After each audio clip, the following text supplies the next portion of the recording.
Ah, la saga Alien, mes cauchemars de petit garçon, et maintenant je voue un culte incroyable à tous ces films. Cet univers m'a toujours intrigué, et le fait de ne pas connaître l'origine de ces créatures mortelles a toujours été une frustration pour moi. Mais en 2012 sortit Prometheus et la promesse de répondre à toutes les questions qu'on s'était posées pendant tout ce temps. D'où sort ce vaisseau? C'est quoi cette créature fossilisée dans celui-ci? Qui a créé les xénomorphes? Comment et pourquoi les avoir créés? Avec tout cela en tête, Ridley Scott avait de quoi nous faire une histoire. Cette saga préquelle d'Alien aurait dû s'étendre sur 5 films, puis raccourci à 3 après celui de 2017. Mais avec les mauvais scores d'Alien Covenant, le mécontentement des fans et le rachat de la Fox par Disney, ce troisième opus qui aurait dû s'appeler Aliens Awakening ne devrait pas voir le jour. À moins d'un miracle. L'histoire d'Aliens Awakening aurait dû se dérouler juste après les événements d'Alien Covenant.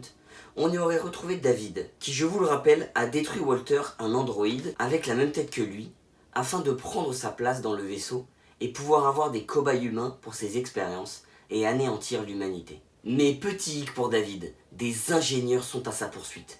En effet, David est responsable du génocide sur leur planète et tenteront de se venger. Il est évident que ce troisième et dernier opus nous aurait amené sur LV-86, la planète du premier et deuxième film de la saga Alien. Pour moi, il n'y a aucun doute que Daniels et Tennessee auraient été libérés de leur cryotube et que ce soit eux qui activent le signal de mise en garde que capte le vaisseau de Ripley dans le tout premier Alien.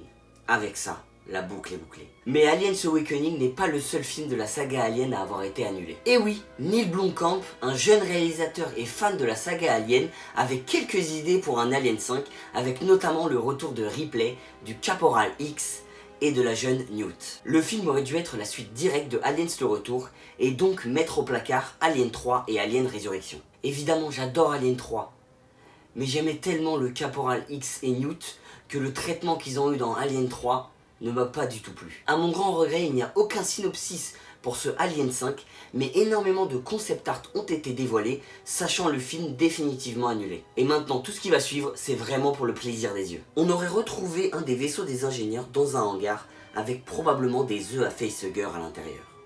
Une nouvelle reine alien aurait été présente. Il semblerait que la reine soit retenue dans cette espèce de hangar verdoyant. Sur ces images, on distingue clairement un humain et très certainement Ripley dans un exosquelette alien faisant face à une reine. Ça, c'est vraiment l'image la plus dingue avec ce qui semble être des casques de contrôle sur des aliens. C'était, je pense, la plus grosse prise de risque. Ripley et X réunis pour cette mission et on peut voir que X a toujours les séquelles de sa première rencontre avec les xénomorphes. Il semblerait donc que cet Alien 5 se serait passé longtemps après Aliens le Retour, et que la Weyland-Yutani a finalement réussi à mettre la main sur les xénomorphes, à leur créer un environnement et même à les contrôler. Je pense que ce film se serait passé sur Terre, mettant la menace des aliens tout proche de la civilisation humaine. Et évidemment, je suis dégoûté de ne pas avoir droit à ces suites d'Aliens, mais sait-on jamais, avec le rachat de la Fox par Disney, et récemment la mise en chantier d'une série Alien qui sortira sur Disney+. Merci infiniment d'avoir suivi la vidéo. N'oubliez pas le pouce bleu qui fait toujours plaisir, à partager la vidéo, commenter, vous abonner si ce n'est pas encore fait. Et n'oubliez pas, dans l'espace, personne ne vous entendra crier. C'était Précurseur Gamer. À la prochaine.